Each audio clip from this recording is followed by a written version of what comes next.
Well, okay, here we go. We're going to spend the next hour or so chatting with three candidates for mayor. I remind you once again that if you have a question, probably not going to be able to ask all of them, but Jason will decide which ones to ask. You're welcome to go outside the hall. There's a table there with a couple of ladies, and they'll help you with the questionnaire, and we'll get to as many as we possibly can. Okay, the same rules as with the councillors apply. We're going to have 2-minute opening statements in alphabetical order. We're then going to allow questions with a minute each for response, plus some room for 30-second rebuttals. And then at the end of the debate, we will allow for 1-minute closing statements in reverse alphabetical order. After that, those mayoral candidates, there's 11 of them, those mayoral candidates who are not on the panel tonight will be invited to share their vision for 2 minutes with you so that they will have an opportunity at least to do that. We've decided that purposely, folks. The last time there were 16 candidates for mayor, you ask a simple question, it would take 15 minutes. We just feel that we need to get as many questions in as we possibly can, and that's why we decided on this format. So without further ado, Brad Clark, you're on. You have 2 minutes. Thank you very much, everyone, and thank you for attending tonight and participating in this civic engagement. Our community is at a critical time in our history. From Flamborough to Winona, Hamilton to Binbrook, people are telling me our city needs fresh leadership to face the challenges and seize the opportunities ahead. Over the past 4 years, City Council has turned on the tax increases we saw under Mayors Deaney and Eisenberger. We can't afford to go back. In this challenging economy, taxpayers like you are watching every penny and making hard choices. City Hall must do the same thing. Like you, I expect the city to spend tax dollars wisely on priority infrastructure projects and in ways that improve the services for the entire city.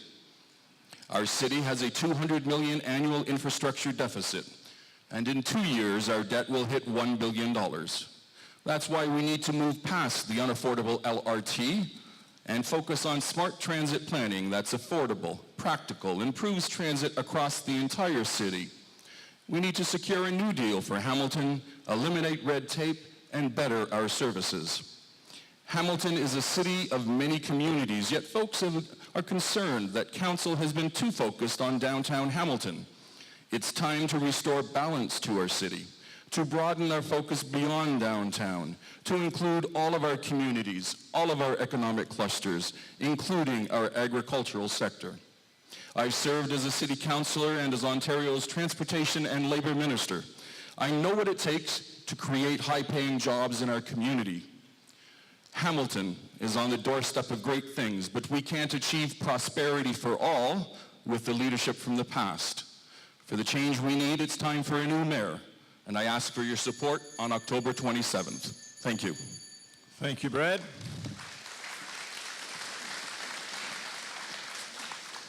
Fred. Aaron, thank you very much.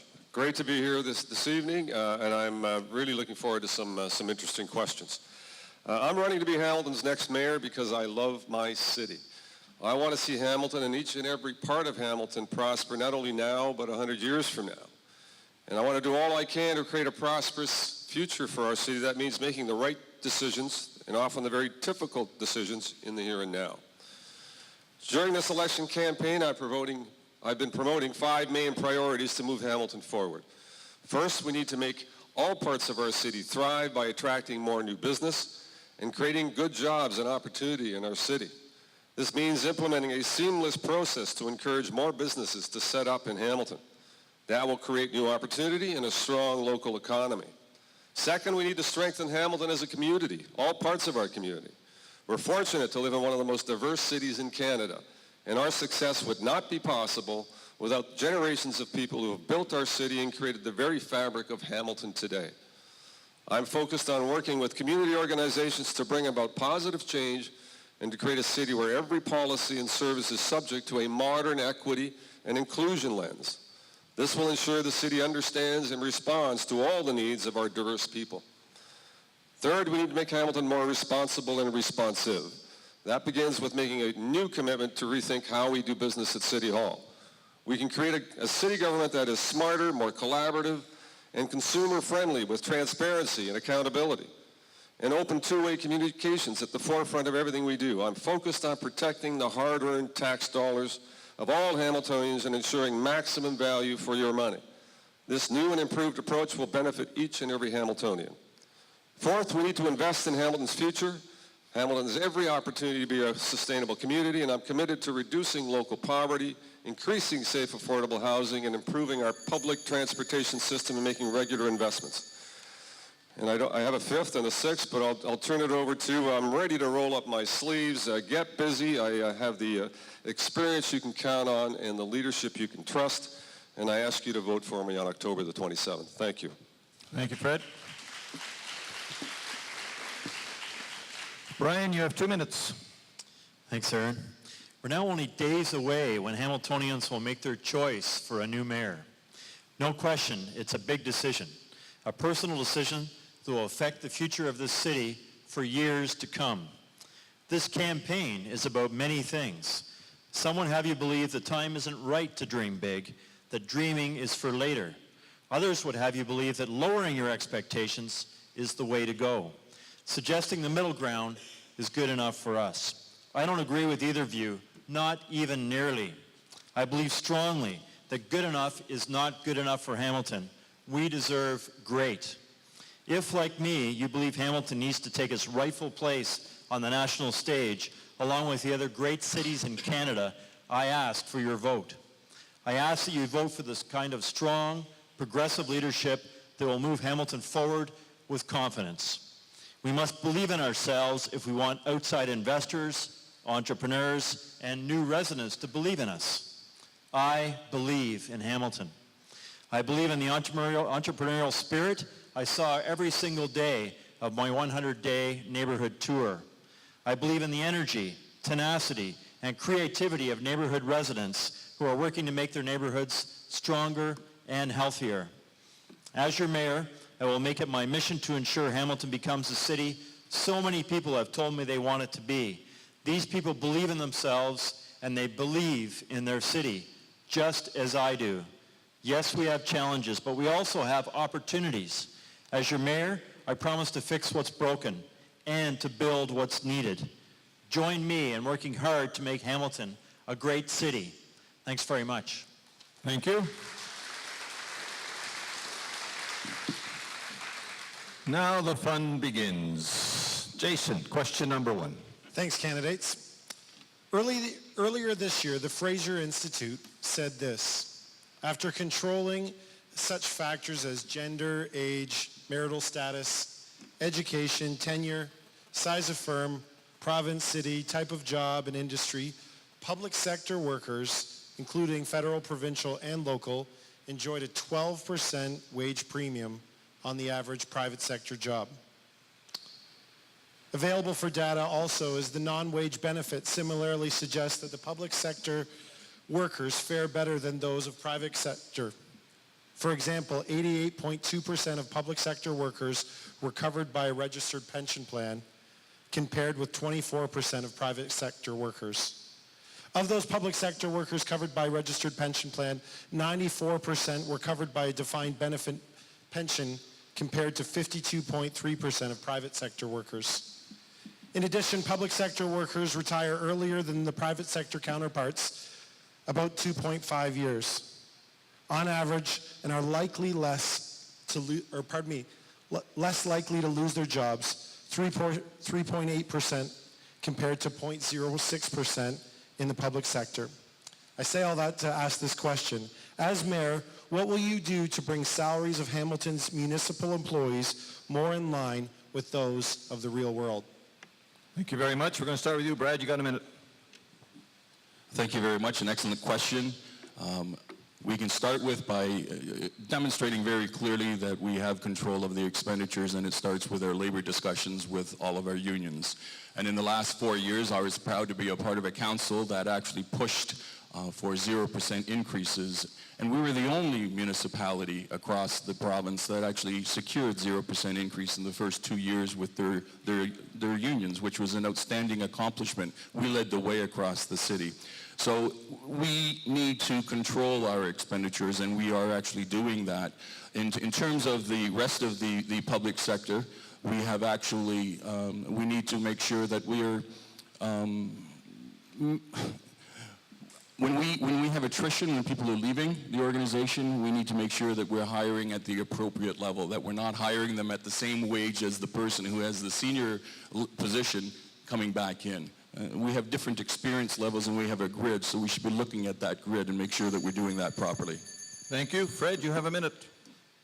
Yeah, I do recall that over the last 4 years, it was actually 6% with the labor unions over 4 years. So I'm surprised that it was 0, but okay, memory fades, I suppose.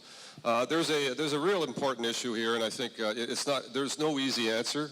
We work in a competitive environment between all municipalities across the country and in Ontario.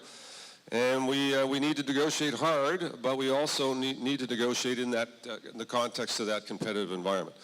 So, if we want quality people working here in the city of Hamilton, we have to pay competitive wages compared to what they're getting in Burlington, what they're getting in Toronto, and all across the province, in fact. So I'm really not here to say that we're going to be able to knock down all those salaries and wages and get them to 0 or below. But we have to be mindful of the fact that there's a limited ability to pay, and especially in the city of Hamilton. So we need to push very, very hard with all of our associations and unions to see if we can peel back some of the extensive benefits that might be out there, or some of the salary increases that have been coming their way for some time. So I'm really open to the collective bargaining process and make sure we sit down with our unions and work hard to reduce costs. All right. Brian, you have a minute. Thanks, Aaron. This past term of council I'm particularly proud of. We came in at 1.3% tax increases each year over the 4 years, almost down to the 1% target that we had set. And in fact, if you look at the city departments alone, leaving out Police Services Board and some other outside boards and agency, we were actually down below 0 in our tax increases for the departments, the different departments. And a big reason why that was the case, why we were able to do that as a city council, was great cooperation and a great partnership with our unions, our public service unions. The number we achieved with CUPE, the largest union, which set the stage for the other unions, was the 6% tax increase over 4 years. And that allowed us to keep to the proper level, to not reduce taxes overall as a city. In fact, we were the second lowest municipality of any in Ontario here in Hamilton. London was the only one that was a bit higher, and they cut services. We didn't. Thank you very much. Next question, and we're going to start with Fred when the question's been asked. All right? Jason. Because of the province, the Flamborough economy has been hit between the eyes with a double economic whammy. First, there was the surprise end to the partnership between the OLG and the province's horse racing industry. There's the province's determination to modernize the OLG, raising uncertainty about the future of Flamborough Downs. Those two items have had a devastating impact on the Flamborough economy. Concurrent with these developments, the city has decimated its tourism department over the past couple of years. Local visitor information centers have been shut down, and the department has been consolidated into downtown Hamilton. Why any visitor from Kalamazoo on their way to Niagara Falls would want to travel to beautiful downtown Hamilton for visitor information defies common sense. Recognizing the importance of tourism to the Flamborough economy, what specifically will you do to rebuild the city's tourism department? Fred, you have a minute. Thank you. Can I make a pitch for a longer answer, though? A minute is hardly enough time to answer anything, quite frankly. I'll just make that pitch because I did that last time. But in any event, You're going to get the same answers. in a minute, I'll try to do the speed answer. I mean, we have a pretty robust tourism department, but I don't disagree that centralizing it hasn't helped all parts of our community. I know they care about all parts of our community, and I think that's important. So it's not a matter of ignoring Flamborough or Dundas or Ancaster or any other parts. But I think the symbolic part is that we need to have a presence in all of those communities in one way or another to ensure that that tourism for Rockton or the Lion Safari or all the good things that are happening here, the Rockton Fair that we spent a good deal of time at a little while ago, are all recognized as important assets in our overall tourism package. So I'm really interested in having some sort of a presence in all of our communities for tourism, whether it's either a small office or something in the service center. I think all of that could be very helpful in terms of recognizing the importance of tourism across the city. Thank you. Brian, 1 minute. Thanks, Aaron. Tourism is important for the whole region, certainly, and I wasn't all that aware that we had cut back that far to cut down to remove the Flamborough tourist depot. I think certainly with Flamborough Downs and the agritourism and the ecotourism in Flamborough, that's critical, in addition to being a gateway down Highway 6 and along Highway 5 and off the 403 and up Highway 6.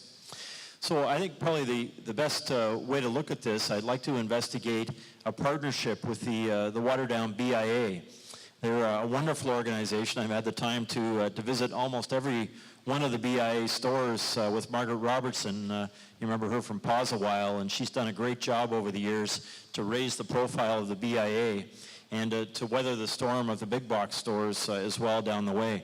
So I think that's the opportunity is to partner with the BIA and to likely establish a tourism Flamborough depot within the BIA office. Thank you very much. Brad, you have a minute. Thank you very much. One of the most significant components of our tourism in the Hamilton area is conventions. And we used to have a great program where we actually had convention ambassadors. And these would be people within the community, teachers, doctors, nurses, who would advocate to their associations to bring those conventions into town. And so that's something that we need to reinstitute, because it worked very successfully, and we were setting new grounds with conventions. We have new hotel space here that really makes that happen. In terms of actually providing the information centers, we need to have that discussion with the province and with our local municipalities around us.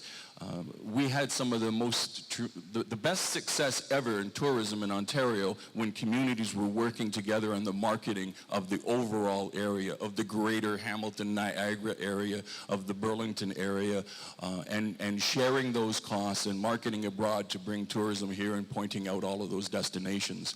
That way we actually keep our costs down and still have the benefit. I'm going to break the rules. Do you support moving the OLG slots at Flamborough Downs to another location outside of Flamborough? Start with you, Fred. I thought it was Brian's turn, but I'm game. This is a rebuttal question. Pardon the pun. No, I like Flamborough Downs where it is. I don't support, if you're asking, do I support a downtown casino? I don't. I think it's a business killer for downtown, or any downtown, quite frankly. I think it's appropriate where it is, and I hope we can continue to find success in that location and have that be our casino presence in our community. And if there's another proposal that comes along for another location, I certainly wouldn't want it to be near any of our business districts. I think they're terrible business killers for restaurants, for local stores. Casinos want to suck everything up. They want you to go there, spend your money there, park there. They'd get you to live there if they could, and then take all your money and then send you home. That's not good for our community, and I wouldn't support having it anywhere near any of our major business centers like downtown Waterdown or Stony Creek or downtown Hamilton or anywhere else. All right, Brian? Yeah, the last term of council, we had a rigorous debate, as you remember, about the downtown casino possibility. I was very strongly against downtown casino. Lots of social issues right in the core of the city. We don't need a casino downtown. It's moving ahead in many ways with the Royal Canad and other places redeveloping into housing. The Flamborough Downs slots have worked. They've worked for many years, and I strongly support them staying there. Thank you, Brad. Thank you. This past term, the council worked very hard with Councillor Pursuta and Councillor Partridge and the horse racing industry to prove to the province, with Minister McMeekin's support, that the proposals that the province and the OLG were bringing forward to add casinos was a mistake. And so we now have the horses back in Flamborough, and we have the horses back in other communities, and I think that industry is going to grow. There is absolutely no reason to consider having another casino when we have the Flamborough Downs with the horse racing, and we have that sector right there all in one location. And it was the coalition of everyone that actually made that happen. Thank you. All right. We're going to the next question. We're going to start with you, Brian. All right, Jason, you're on. Council recently decided by a vote of 12-4 to create a lobbyist registry in Hamilton, joining only Toronto and Ottawa out of a total of 440 municipalities in Ontario. Many, including the Flamborough and Hamilton Chambers of Commerce, along with the Hamilton Halton Home Builders Association, fear that this decision to create another level of red tape will lead to potential investors looking for greener pastures, if you will. In a context of highly competitive global economy, a simple bypass of Hamilton to consider those municipalities who are more business friendly and where absolute confidentiality is considered a sacred trust may move on. What is your position on the lobbyist registry, and how do you think this position will create more local jobs and additional commercial and industrial property taxes in Hamilton? Well, it's a two-part question. Your position on the lobbyist registry, which is on the record, and then how do you think your position will help create jobs and more industrial commercial taxation? Brian, you're on. So I've been following the lobbyist registry for some time. Our accountability and transparency committee's been looking at all the different models that are out there, Ottawa, Toronto, provincial model as well. And I support the lobbyist registry, and I supported it when it came to council during the budget process this past year. We really took our time with this. It wasn't a quick decision at all. We looked at the different models, and the Ottawa one in particular was of interest to us. We looked at the about 2 years, 3 years experience they'd had with that, and they produced a number of bulletins and exactly how it had been working, and a couple of annual reports which we're able to look at. And I certainly heard that concern from the Flamborough Chamber of Commerce and the other chambers. The real estate board had some concerns, as did the Home Builders Association. And it does not at all seem to be a problem in Ottawa. We looked at it, and it's not a problem. Do you want me to answer the second part? Is I think because of that, what it does is it provides protection for the councillors in terms of people registering who come and visit the councillors. It also provides protection for the businesses as well. And the one thing I'll finish off with, if I can, there was a concern, a valid concern, that if there's a negotiation going on, a very delicate negotiation, you think of Maple Leaf Foods as a classic example of that, and we've built something into the bylaw that can be kept in a very quiet way until the key part of that is finished. So we've looked after those delicate situations as well. Thank you. It's really two questions, so I'm going to give a little latitude to the answer, length of the answer. Brad, you're next. Thank you. The lobbyist registry, there were really a number of folks who were pushing for something much stronger than what we have before us right now. And I was very keen on having a lobbyist registry that was very simple, that it was online, that we would minimize the bureaucracy with it, and that it would be accessible to the public. And it was not something that was going to become problematic for businesses. There was a proposal at one point that we have developers, every time they're doing a new subdivision, that they'd have to register again and again and again. Well, that becomes problematic. Folks are dealing with development in the community. They should register once. That's what they're doing in the community. We know what they're doing. We know what they're talking about. And the Planning Act covers all of the public components of it. So I think what we have right now will work. My concern is having it expanded to something more prescriptive. With regards to it creating jobs, which I think was the second part, it won't create jobs. It's completely about accountability. It's about transparency. There's nothing in that. It would be a stretch and specious for people to start arguing that was going to create economic uplift. It won't. It's simply about accountability and transparency in our community, open government. Thank you. Fred? Yeah, I don't think we have anything to fear from the lobbyist registry in terms of accountability and transparency. I think it's a wise decision for the public to be able to know who's talking to whom and for what particular reason without having to go into chapter and verse. I think it's wise for them to understand and appreciate that developers do come, and it's a better protection for councillors, in fact, because you don't get accused of hiding behind closed doors and making secret arrangements that wouldn't be appropriate. Not that that happens, but people have this perception that it does. And so the lobbyist registry, by and large, is all about perception, making sure that everything is accountable, that it's open to the public, you can understand who's talking to whom. And it's a follow-on to the Integrity Commissioner process that was instituted during my time as mayor, and the Code of Conduct for Councillors. All of that is geared towards an openness and a transparency that I think the public should demand, and I think the public now has. So I think that's a healthy thing. In terms of whether it will or will not produce any business, I think it's a wash. I don't think it will hurt business, and I don't think it will help business. It will just help in terms of accountability and transparency. You know what? Even though we're one of the few communities that are doing it, I think we are on the leading edge, and I think many more communities will start taking this on as a process that I think provides the best way to keep the public informed as to what your councillor and what the development community out there is doing. All right, thank you.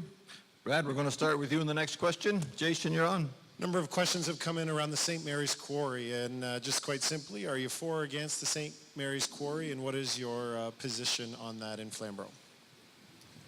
Actually, I was very pleased to work with Councillor Partridge on the St. Mary's Quarry. We've done an excellent job in advocating to the ministry to make sure that the expansion doesn't happen, to protect the environment, to protect the aquifers that flow through the area. I can't say enough about the work that the good councillor has done on it and led that charge. Previous to that, it was Councillor McCarthy who was actually doing that work also. So the community working with the councillors out here and that unanimous support every single time on that issue at council paid huge dividends to the folks out here. Thank you, Fred. You're on. In the same vein, was pleased to work with Councillor McCarthy back in my time as mayor to oppose the St. Mary's Quarry, to help support Forrest and Graham Flint, if he's here or still at it, was actually the main driver of a lot of that opposition and dedication to actually doing the research and the study and pulling the money together to put up a decent fight. The fight's not yet over, unfortunately. I think the OMB challenge is still before us, and I think we need to continue to be vigilant and make sure that we don't let our guard down, and that we continue to support Forrest and other communities, other parts of the community, including Judy and the good work she's done, to make sure that we do not get that kind of use in this community forever. All right. Brian? Well, I think all three of us are on side on that one. It was very important for City Council to rally around Councillor McCarthy at that point, Graham and the Force Group, and I know Councillor Partridge as a citizen was involved at that point, and then of course carrying on as an elected official in more recent years. So the area up there is absolutely critical. The wetlands are tremendously important in the Conservation Halton watershed. Obviously the drinking water for so many people up in the Carlisle area is critical. So that's something we need to continue to be vigilant about. You know, you don't often win some of these large battles, whether it's an Ontario Municipal Board case or a quarry case. So hats off to Flamborough for the work that was done there. Very, very impressive. All right, thank you. No rebuttals? No, Brad? Just to be clear, Minister McMeekin actually convinced Cabinet to issue an order to stop St. Mary's Quarry. So that Cabinet decision still stands. And it was, again, the work of the community. And Minister McMeekin, to his credit, that's a very rare situation. I think they've had about 107 or 109 zoning applications before Cabinet trying to actually have a minister sign off on a change. And there's one or two in the province where it happened. All right, thank you. Fred, we're going to start with you next time around. Jason. Please explain where the redevelopment will occur that promises to grow the assessment base that will justify the economic base both now and the future for the LRT.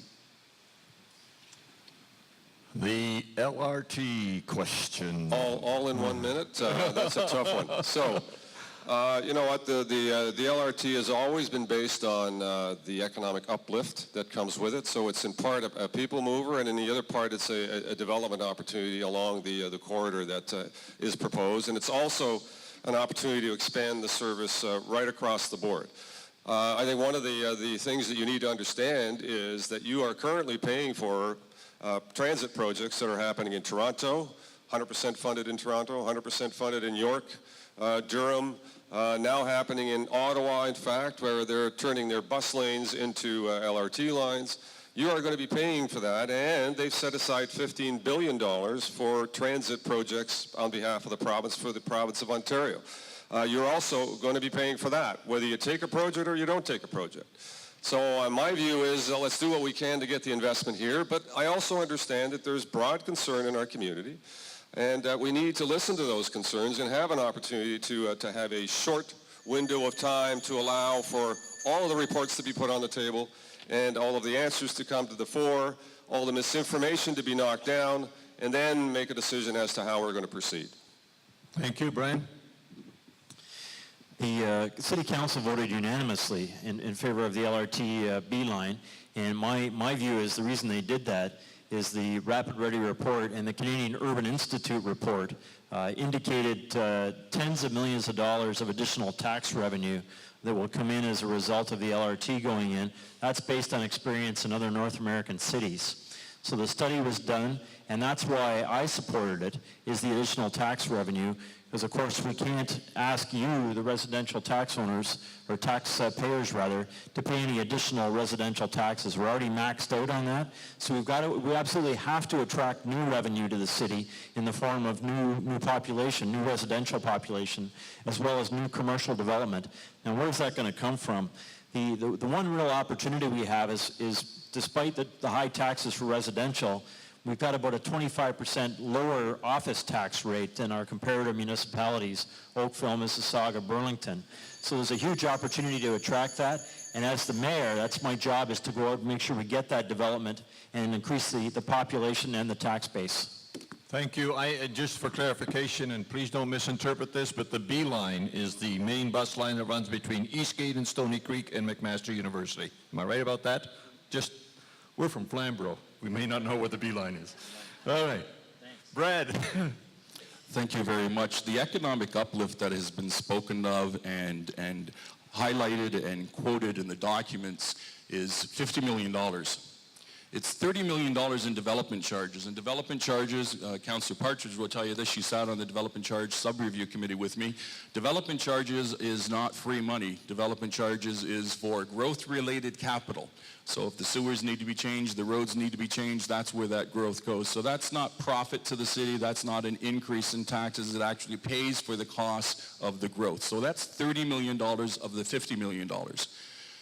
The remaining amount, the $20 million, is actually spread over 15 years, and that's the tax increase. So the $50 million, if you read the report, $50 million is over 15 years. So now let's do the math on the tax increase. $20 million over 15 years is $1.33 million per year. That's on a project that's the operating cost is supposed to cost $14 to $23 million per year. The economic benefit is not working. And we've had 3 general managers of finance indicate very clearly, be very careful on this project. Thank you. They've cautioned us. Thank you. Brian, you have a rebuttal. And then Fred, and maybe then even Brad. So we'll start with you, Brian. The real concern here is Hamilton has not grown as a city. Waterdown has certainly grown. In fact, maybe overgrown. I hear from many of you.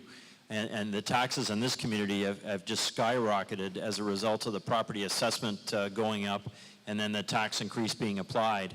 So if we don't grow as a city overall, especially in the areas that are not growing at all right now, wards 3, 4, and 5 in the lower city, where the B-line LRT would go along King Street through those wards, we're going to be really in real trouble. And the folks who are paying taxes now are going to have to pay even more. So we need new growth, new population, new business. The LRT does that for us. Thank you. Fred?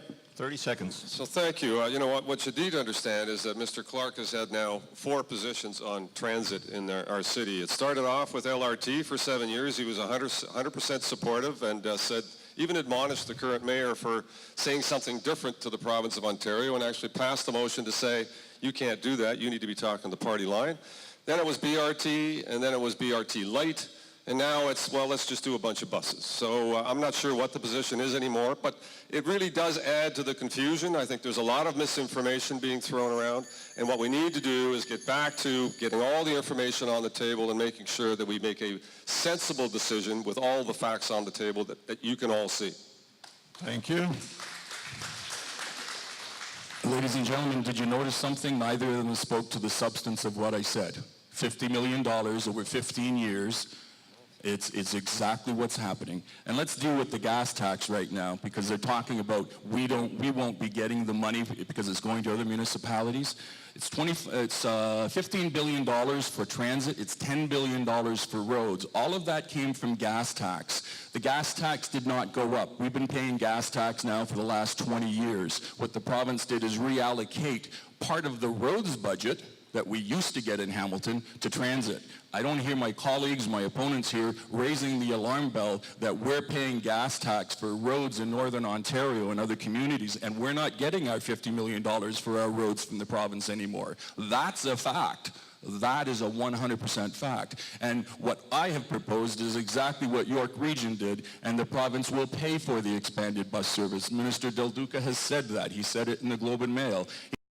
Hamilton looking at a less expensive model, more cost-effective, and phasing it in over time. So what I've proposed all the way along is to increase our transit, improve our transit, and go to the higher order transit when we actually can prove that we need it. Thank you. Next question. I think we could go on about this topic, but we're going to try and get as many questions in as we can. Yes, Well, there we're we going go. to stay a Jason. little bit with this topic, but kind of veer a bit. There's a number of questions about, we have very poor roads here in the upper part of the city, in Flamborough area, and we have very little public transit in the Flamborough area. What are you going to do to improve transportation in Flamborough, Waterdown roads and public transit? I think we're going to start with Brad. Thank you very much. I just announced the final part of my transit plan, which is called Smart Transit. It's fashioned after what York Region did.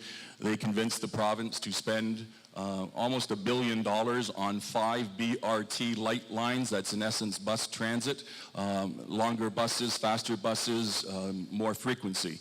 And we put out a proposal that very clearly shows that we would improve the Waterdown route and improve the services to the GO Transit, to the Burlington Transit, and broaden it out into the community. The fact of the matter is, there is nothing anywhere that says the province is only going to give us the $810 million for LRT. The minister has said it's for rapid transit. He never once said LRT. So we can propose very clearly that we can use that money right across the entire city, not just for downtown Hamilton. And we need services right across the entire city. So let's be fair with people. Let's be honest with the public. There is nothing stopping this from happening. It's just political will. Thank you. Fred, you got a minute. So, you know what, I mean, the bottom line for all of our transit is for the LRT part, I just want to add, you know, if we don't get $100 million, or if we don't get 100% funding from the province, we don't do the project. That's plain and as simple as that. Beyond that, it's always about enhancing the transit opportunities everywhere. And so there's got to be equally a willingness to accept transit in this community, I mean, especially in Flamborough. We had one councillor in Ancaster say we don't want public transportation in Ancaster, and therefore it doesn't exist much in Ancaster at all. So there's got to be a willingness in this community to accept transit. There's also got to be a willingness to accept transit with a portion of all the costs that it takes to actually support a transit system. And that's an issue that's going to be coming to the table not too long into the new term of council. The area rating of transit will become an issue. And I think ultimately it's important to have good transportation alternatives everywhere. But there's got to be a willingness in all of our communities to accept that, and there's got to be a demand. Ryan, 1 minute. I chaired the Provincial Gas Tax Steering Committee that the City of Hamilton had back in the early 2000s. And I worked with Councillor McCarthy at the time to bring in the original water-down transit you've got today. Now that's significantly inadequate for water-down, and I've been hearing that as I've traveled around the different neighborhoods in this area in Waterdown and throughout the city. We've got challenges as well. What's gone on here is the development, the residential development has just taken off with very little thought given to the transportation scheme that we need in Waterdown, and part of that is transit. So it's really important for us to find the funding locally to do that. During Mr. Clark's time as a minister in the Harris government, they actually cut the 50% operating subsidy rate, and we had to remove a whole pile of buses from the street. So all I can ask for you tonight to do, beyond listening to us, is to make sure you check the records of the councillors and the former mayor that are sitting up here. Make sure you look in the details. The position of Mr. Clark has changes every week, but go right back to his Mike Harris days and when you're talking about transit. I'm going to push the envelope a little bit here because we heard an awful lot about transit before you get to rebuttals, and I will get to the rebuttals, okay? But I didn't hear a lot about the miles and miles or kilometers and kilometers and kilometers and kilometers of mostly rural roads that are crumbling. And what is City Council going to do about that? Brad, you go first. And that goes to my earlier point. There has been no discussion from my opponents about how they would deal with the province with regards to the fact that they reallocated the money for roads to Hamilton, for Flamborough, for all of the outlying communities, to Northern Ontario, and put it to transit. And that's a fact. They can't dispute that. That's exactly what they did. They didn't add new taxes. They took 7 cents out of the 25 cents for gas tax and put it to $25 billion across the province over a period of time, and only $10 billion is for roads, and it's for Northern Ontario. We used to get $50 million a year from the province for our roads. We don't do it anymore. And that's why we have a $200 million infrastructure budget or deficit. So we really need to crunch our numbers to find efficiencies within our system to make sure that we start addressing our roads across the entire city. Thank you. Fred, you got a minute? Yeah, our budgets are reasonably tight, and I think the best things that we need to do is find efficiencies in our system. There's been a service delivery review done. Only about 40 recommendations were made. Only about 3 or 4 were actually followed through on. There's a lot of room in our system to find new efficiencies and savings, and we need to turn those savings into infrastructure investments and get on top of some of the road issues. But we're too far behind to be able to do it on our own. We've long argued at the Federation of Canadian Municipalities that there needs to be a national and provincial infrastructure program, not unlike the economic stimulus plan that was done when the major economic downturn happened, where we were able to do a lot of the projects and do some catching up. We're once again falling behind. So we need 2 streams. We need to find efficiencies in our budgets, use those efficiencies to get at some of the infrastructure issues, and at the same time work with our federal provincial partners to find new resources to be able to do the national infrastructure deficit that we're all facing. All right, thank you. Brian?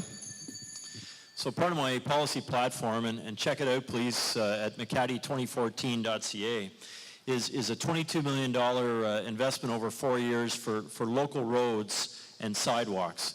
And that's would be in each of the wards. Each ward would get an allocation of that. And that money, when I get elected mayor, is to seek that to be matched by the province and the federal government. So that's a $60 million investment. I'm committed to $22 million from us, certainly in our budget.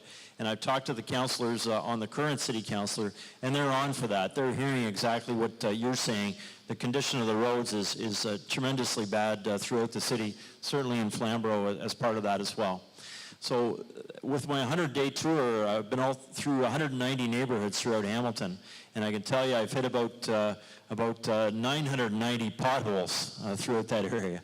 So it's a huge problem we have, and I've got a plan on my platform to get into that and to go after the dollars from the provinces and the feds. All right, 30-second rebuttals. Brandon? Thank you very much. Mr. McCaddy continues to propagate the myth that while I was a minister, we downloaded services to the municipality. I encourage you to check the record because that didn't happen. When I was a Minister of Transportation, I uploaded 100%, I repeat, 100% of GO Transit from the municipalities back to the province of Ontario. And that's a fact. That's how we got to where we are. When I was a minister, when I was a parliamentary secretary to the Minister of Health, I uploaded 50% of the land ambulance costs through negotiations with Roger Anderson, who was on the Land Ambulance Implementation Task Force. I could go on, but there was no downloading. When I was a minister, I was elected in '99, and I became a minister in 2001, and we did uploading significantly while I was a minister. Thank you. Fred? So there was an area rating settlement that was done a little while ago, which I think was worthy to do, but at the same time actually delivered $8 million more back to the city of Hamilton to balance out the disparity between area rating from the suburban to the urban. Unfortunately, when those monies were transferred, they weren't used for the potholes that my friend Councillor McCaddy talks about. Some of them were used for statues, some community events, some things that really weren't intended to be used for that purpose, and we should have focused all of that money, $8 or $10 million or more, on the potholes and on the roads that needed our attention throughout our broader community. That's what would have been a wise decision to make. Thank you. Brian? No? Yes? Go ahead.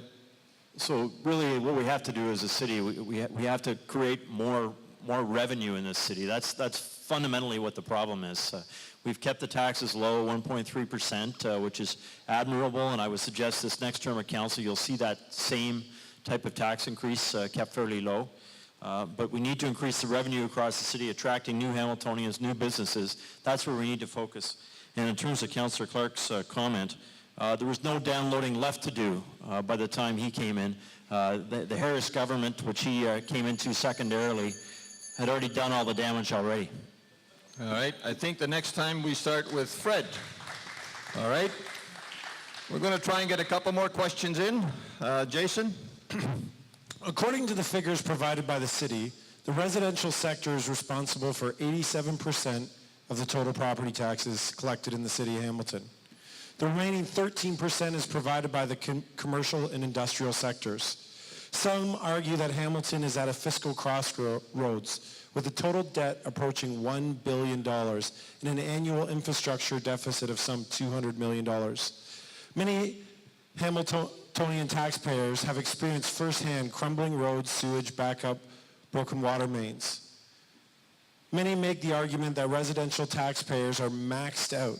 Indeed, since amalgamation, many residential taxpayers in Flamborough have seen their property taxes more than double and experienced severe deterioration of basic municipal services. To add insult to injury, there are now real fears that Stelco will be closing, U.S. Steel, complete with hundreds of jobs and industrial property taxes. Many experts agree that the solution to many of Hamilton's fiscal challenges is simply increase the commercial and industrial assessment. Indeed, experts say that the ratio of 60% residential property taxes and 40% commercial and industrial taxes should be the goal to create fiscal sustainable municipality. As mayor, what specifically will you do to bring more commercial industrial assessment, complete with new jobs and increased property tax to Hamilton? Fred, you're on. That was a minute-long question, I think. Very good. That's right. You know what, very specifically, when I was mayor, we actually doubled the budget for economic development because we already recognized, or at least I recognized the problem, 6, 7, 8 years ago, that we were starting to rely on our residential tax base far too much. And that doubling of that budget really afforded us the ability to have more people and more manpower, more resources, more marketing dollars to be able to find new, more opportunities to bring to the city of Hamilton. That's what we need to continue to drive on. Part of our biggest issue, this is our biggest issue. We can talk about light rail. We can talk about all kinds of things. Our biggest issue is lack of new business and lack of jobs in our city. That's our biggest issue to deal with. We need to turn this revenue picture around. It's going to take many, many years. It's not going to happen in a year or two, but we have to make a commitment for a long-term economic development drive with the mayor in the lead, championing analytics that actually target companies that fit in the city of Hamilton, whether it's agribusiness or advanced manufacturing or a whole range of things that actually are complementary to what we're already doing, and then go and pursue market, sell, get them here, provide new jobs, and keep working. Thank you, Brian. So it's really the mayor's job to go out and chase after new business, and it's just right across Canada and throughout the GTHA, through Toronto. And we have to do it in a very strategic way. We have to look at where we've got the competitive advantages as a city from a business perspective. And a couple really jump out. I mentioned it earlier, the office taxes in this city are actually lower than our competitors, about 25% lower. So the opportunity to go after the banks, the insurance companies, the law firms, the folks that are in the Toronto area, in the Mississauga area. We only have one bank in Nova Scotia is the only organization that's got an extra beyond our local banking supply. Have actually an office here of 450 people. We need about 10 more of those, and no reason why we can't get them. It's an affordable city for their employees. We have to focus on the McMaster Innovation Park and the life sciences sector. Chamber of Commerce, the Hamilton Chamber, produced a report on life sciences. We've got the German research tank, Fraunhofer, that's just come. Those are the key focus areas. Thank you, Brad. Thank you. I've talked about developing an international business development plan, and it's in the platform, and it really talks about the need, the desperate need for a foreign investment strategy for Hamilton. We don't have one. We go to the GTA and try to convince businesses in the GTA to move their banks to Hamilton. Well, they're not doing that. There's a reason that they want to stay in Toronto, and you're not going to convince them to move from beyond that. But when we look at the other countries around the world, when we look to South Asia, when we look to South America, when we look to Europe, when we look to Russia, the reality is there are major business corporations with significant money in the bank, holdings of 85%, they're just sitting there of the value of the company, sitting in the bank, looking for an opportunity to divest. Canada has the lowest corporate tax rate. Ontario has the lowest corporate tax rate. We have incredibly valid and competitive taxes for business in our community, reaching out for global head offices to bring them here, reaching out for industry to bring them here. That's what we need to do, and the mayor has to drive that. Fine. Fred, 30-second rebuttal. So that's exactly what the Economic Development Department's been doing over the last many years. I mean, what Mr. Clark just said has actually been happening. They have been looking globally for new opportunities. At the same time, they're looking at the businesses that are already here. And the reality is that 80% of that growth is going to come from businesses that are here, that are small to medium-sized businesses that we can help grow. So it's a matter of knocking on doors in our local community on the people that are already creating employment in our city and saying, how can we help you grow? How can we help you find new markets? That's where 80% of their growth has come from. Every once in a while, you hit a home run and you get a Canada bread and a Maple Leaf meats. But that's a rare opportunity. But the effort has been global and domestic. Thank you, Brian. Well, the other huge opportunity we haven't talked about is the agricultural and rural economy as well, agribusiness, and we see that down to the Port of Hamilton extensively, Richardson's and other organizations down there.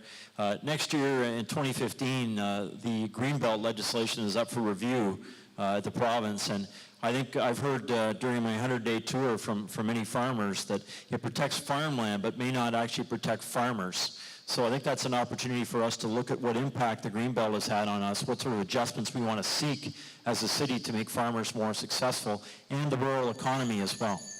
All right. You've got 30 seconds if you want it. That was the wrong thing to say. It's a little bit rich because Mr. McCaddy argued for the expansion of the Greenbelt. It wasn't big enough for him. So he's done that for the last 10 years. That's what he's been talking about. Let's talk about our past, what we've been arguing for, what we've been advocating for, what we've done as politicians, and what our philosophies are, and make sure that what they're saying is consistent with their past practices. When Mr. Eisenberger was mayor, by the way, he increased the taxes. Our expenditures went up from $1 billion to $1.4 billion, and he did not want zero-based budgeting. He argued against it. All right.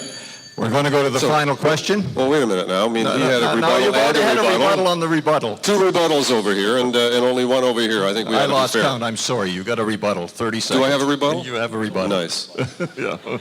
So the irony is, while I was mayor, Mr. Clark was a councillor, and he supported all the budgets that we were operating under. So I really don't understand what he's talking about. And as was Mr. McCaddy. So we were all there together. We all supported the budgets that we put together. Whatever the increases were, he was a part of it. And I don't know why he's kind of talking this kind of nonsense. But anyway, he is. And it's a habit for him. It's a regular thing. He makes up a lot of things. And maybe what he ought to do is do an FOI request to see if I'm telling the truth, and maybe he's not. Brian, you have a chance for a rebuttal on the rebuttal. I'd like to hear another question. Oh, okay, there we go.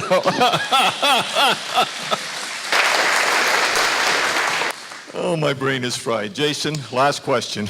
Well, this just poses perfectly with the answers to the last one. There's a number of questions here on the floor about the feeling that one of the major dysfunctions of our city is the lack of working together with the mayor and the council members and the dysfunction in unity. What are you going to do to improve that? And also, how do you see the mayor's role as in relationship to the councilors? I think we're starting with you, Brian. Yeah, so first, understand that this is about our 8th debate, and we're candidates for mayor, so there's a little bit of raucousness up here. Maybe you can allow that for us here today.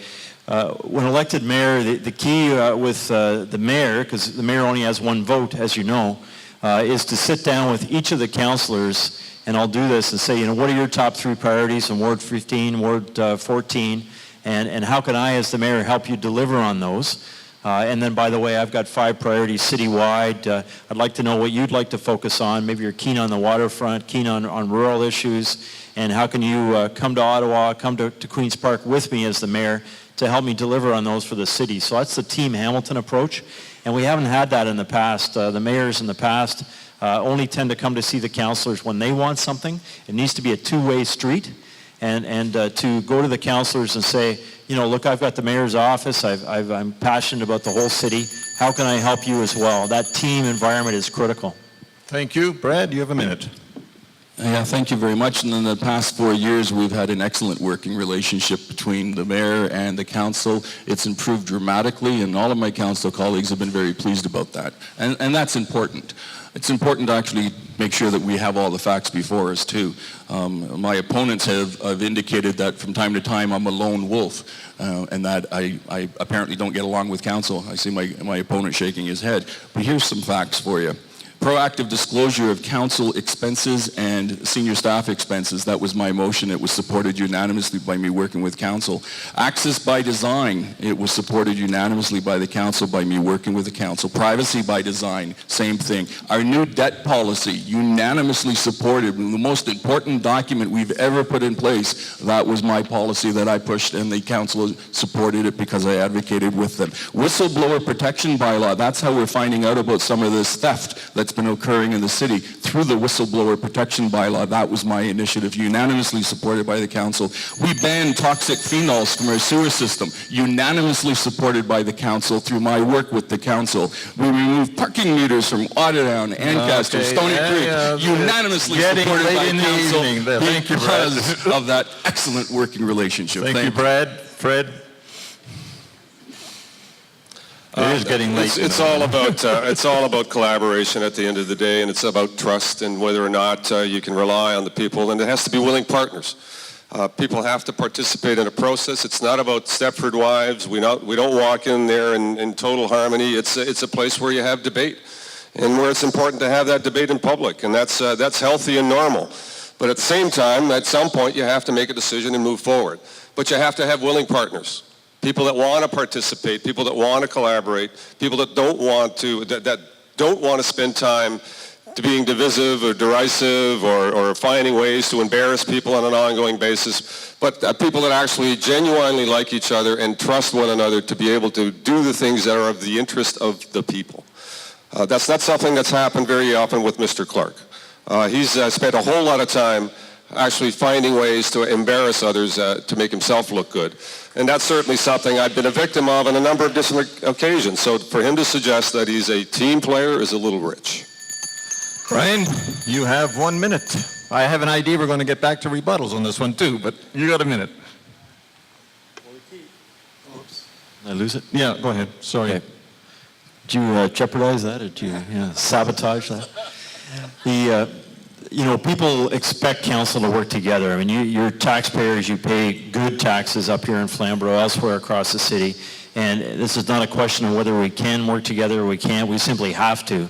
And that's what you expect. You also expect us to work very, very closely with the province of Ontario, very, very closely with the federal government, and all the other players in town as well, the industries, the chambers of commerce, all three chambers of commerce. And council has worked very well this past 4 years.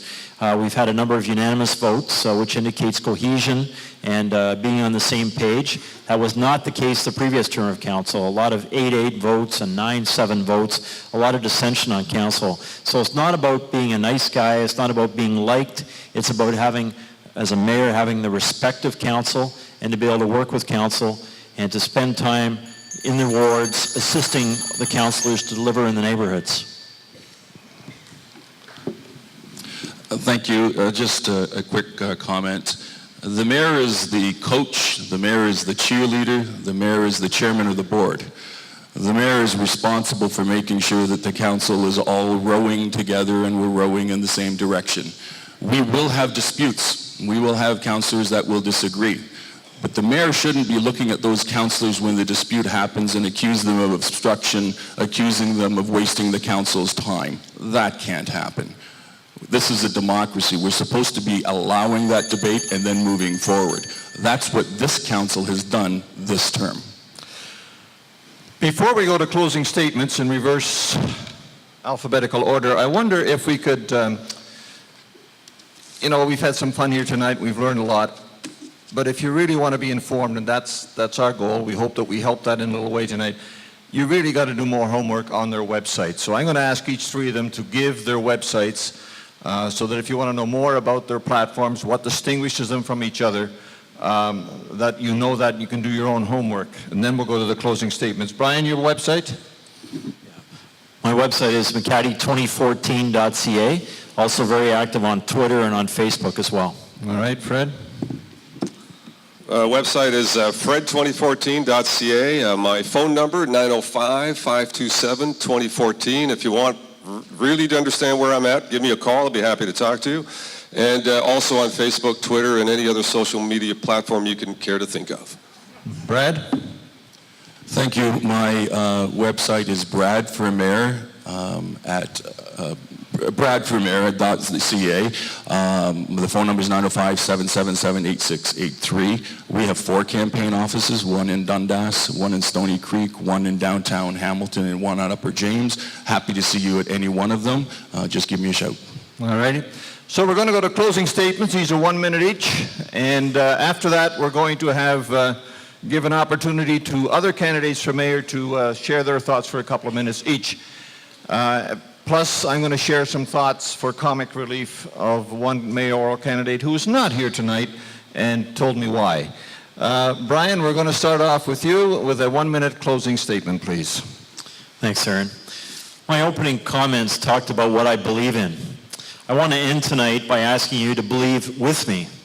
I ask you to believe in the value of every single one of the 190 neighborhoods in all the unique communities I visited on my 100-day neighborhood tour.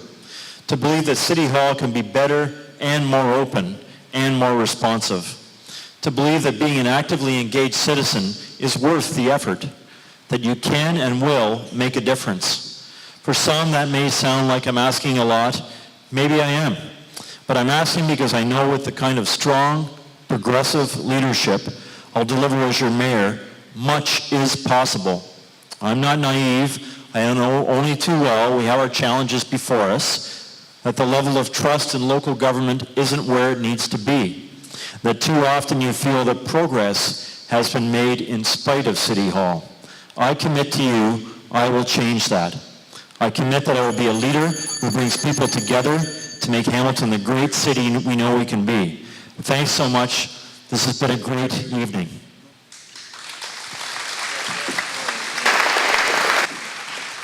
Okay, Fred, you got a minute, closing statement. Thank you very much, Aaron. And I'm again, delighted with the questions and delighted to be here. And we look forward to working with all of our communities to ensure that Hamilton can be the best that it can be. You know, it takes leadership to make that happen. And yes, I've been there before, and I have a passion for our city of Hamilton, a passion that wants to make it better in all areas. I spent 4 years, or a number of years, working at the Canadian Urban Institute, learning about other cities throughout the world in terms of the challenges they face, the issues that they're dealing with, and how they're dealing with their challenges and making resolution going forward. And a lot of that is about good leadership and good focus on what your actual problems are. So I can say to you again that our biggest issue is economic development and jobs. We need to focus on turning that commercial industrial tax base into a higher number of 40% instead of 20%, and making sure that we provide equal opportunity for all of our communities to prosper, to have good transportation networks, to grow our economy, and to make sure that all parts of our community can be part of a collective that talks about moving forward together and making Hamilton the best place it can be. I have the experience you can count on, the leadership you can trust, and I ask for your support on October the 27th. Thank you. And finally, Brad, you've got a minute. Thank you very much, ladies and gentlemen, for participating today and being here. As Hamilton's new mayor, I will work with council to ensure your tax dollars are spent wisely, to create more high-paying jobs, to better our services, to secure a new deal with Ontario, to implement smart transit, and to broaden our focus beyond downtown Hamilton to all of our communities across this great city. By making City Hall more accessible, more accountable, and more financially responsible to you, the taxpayer, we can build a prosperous future for our children and our grandchildren. I've served as a city councillor and as Ontario's transportation minister and labour minister. I know what it takes to get the job done for our communities.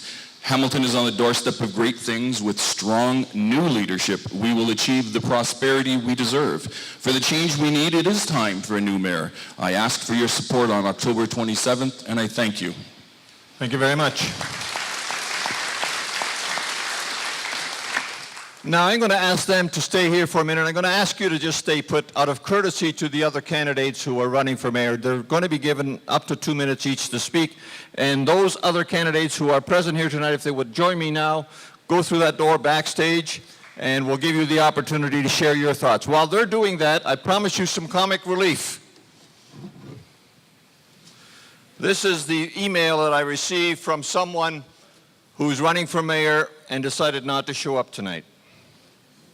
The reason why I am avoiding verbal physical communication with you and the other media outlets is because I do not want to give away my secret 5-year plan on how I will and am very capable of generating $1 trillion into Hamilton City Hall building.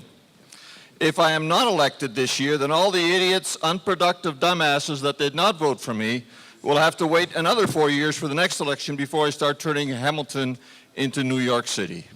I want to make Hamilton the richest city in the world, but these stupid, selfish, white-haired dinosaur caveman mayoral candidates and the media are trying to stop me and getting in my way.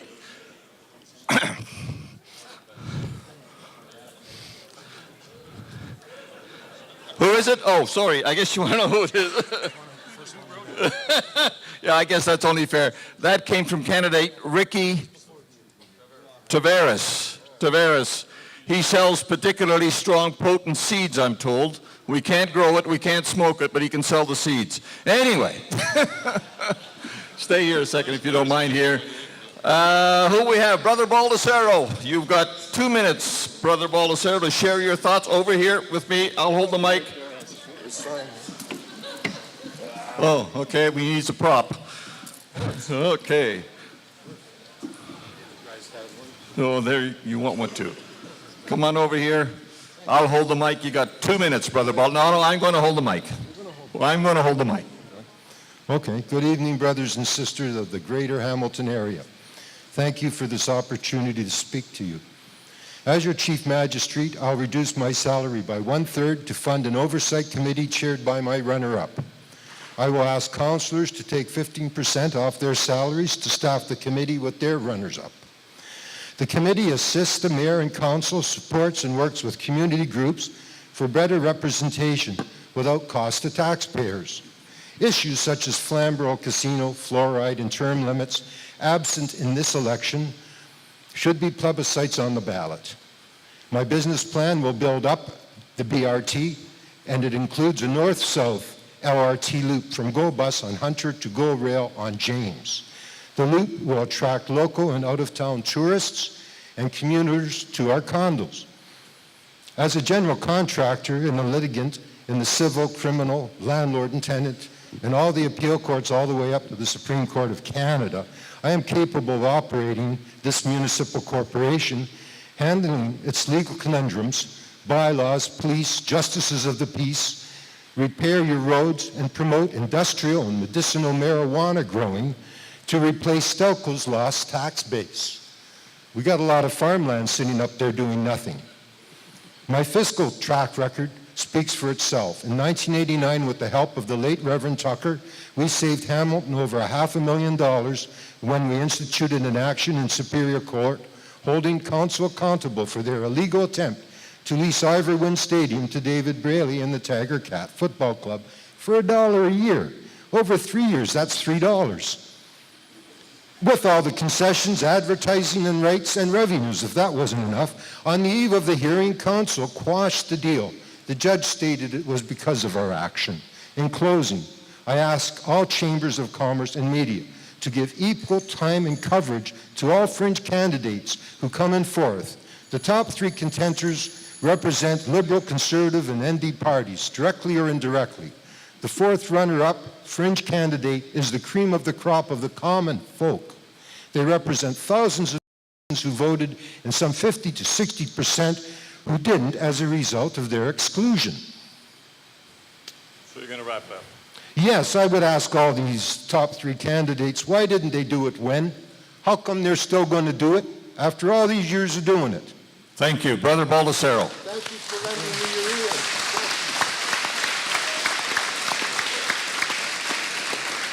According to my notes, the next gentleman, the next candidate for mayor, and I'm going to really massacre this name, Ijaz Butt. Do I pronounce that right? My apologies up front. Brother Baldacero, don't go away. We want a group picture here when we're all done. So, did I pronounce that name right, sir? Oh, you Pretty close? very close. Very close. All right. You have 2 minutes, sir. Only 2 minutes. Only 2 minutes. Oh, okay. You all heard the 3 big ones. Do you agree with them, what they said? I didn't. But anyway, thank you for giving me the opportunity to address you all here today and sharing my views. I immigrated to Hamilton in 1987, and this great city has become my permanent home. I have held various community leadership positions, such as being the president and the founding member of the Ontario Taxi Worker Union, which is the first ever taxi union in Hamilton. I believe I can use my experience and strong leadership abilities to become your mayor. I have 23 priorities, probably you are going to receive it in your mail, that will put the city back onto track. But out of 23, I will just take the 4. The first one and the foremost is the job growth, which Mr. Fred has said it, that's the biggest issue. By giving property tax exemption for 2 years, which is extendable to 4 years to all new businesses that create 20 jobs or more, will not only attract new businesses, but increase the number of the jobs in our great city. This is the only solution, you got it. Second, no new taxes for all Hamilton residents, exemption of the property taxes for the very low income seniors, free HSR right for them, and I will optimize my effort with the province and the federal government to give raise to the senior 2% every year automatically. Third is balancing the budget, freezing wages, and improving accountability and transparency in the City Hall. And the last one is removing the bus lane in the downtown area, which has already killed the businesses, those who are there, and they don't want the bus lane.